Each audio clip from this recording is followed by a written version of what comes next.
Alma Wolfson. I'm a painter, and this is part of my term of office as president of the Glasgow Society of Women Artists. There's a theory that art takes about 50 years to bed down, so that, I mean, Epstein was very controversial at the time, very brutalist. People thought, if you remember, he also the mother, Eve, it was called, a huge pregnant woman. Well, people found that repulsive, being that the artist is called the historian of the future. Have you heard that? Marshall McLuhan said that. And I quite firmly believe in that. In other words, what you're making at the time, if you are one of these people who can actually add to the kind of history of art, you know, change the direction that art's going in, then I think your work is often not appreciated or understood at the time when you're at the height of your creative powers. The point I would like to make is that a true artist does not paint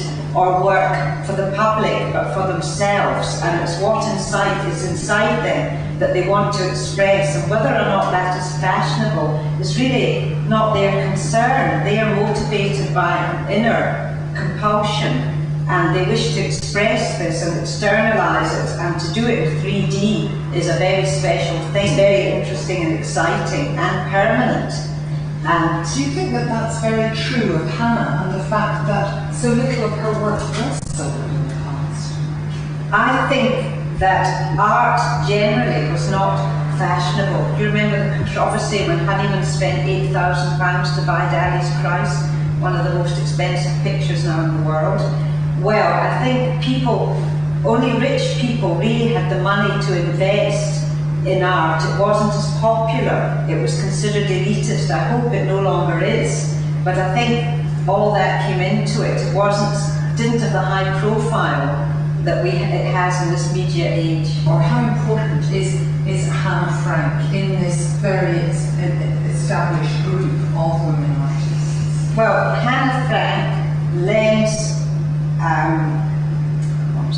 gravitas, I think I could say, to our group, and we're very proud to have such a distinguished artist as one of our members. This is what we want more than anything else in the world. You've recently given her an honorary status. Yes. Can you explain to me why the importance of her work and why that's been? Well, not just because of her age, but because of her achievements and the wide range, and the fact that these achievements have lasted from the 20s to this day.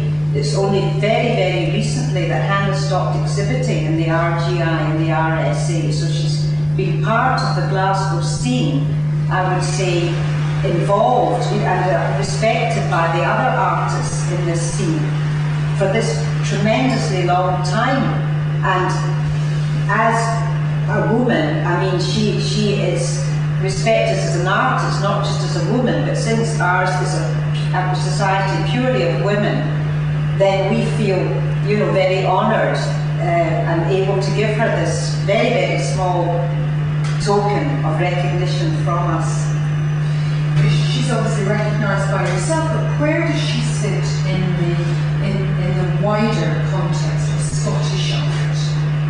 Well, Scottish art's always been very strong on figurative work, as you know, and that tradition is still upheld in Glasgow and the west of Scotland, and in Edinburgh as well.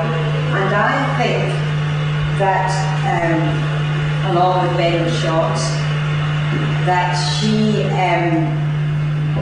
and also there's a sort of harking back to the colourists as well, to the way the figure was portrayed at that time.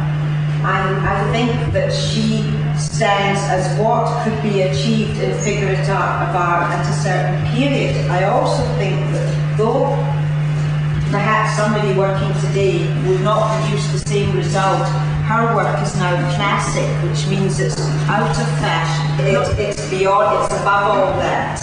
It stands as excellent examples of what was happening at that time. It's an expression, a very, very, very interesting and unique expression of what figurative art was like at that time. Yeah. Does that make sense? Yes, it did.